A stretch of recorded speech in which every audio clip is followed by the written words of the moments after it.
This video is this video is about my Deadbolt lock.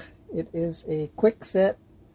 It says Protecto-Keyed, and over here, I don't know if you can see it, but it says Kwikset right there. And here's the problem. For whatever reason, it doesn't seem to want to turn much at all, so the deadbolt is not being engaged. So I don't know what's wrong with it. I'm hoping that somebody here can tell me. Is it repairable?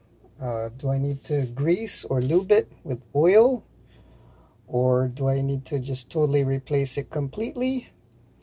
If you know the answer, either way, can you please either drop me a note in the comments below, and or give me a link to another video that you've seen that can help me figure out how to make it work again, or how to replace it with a different deadbolt lock. That's it for now. Thank you very much for watching, and bye.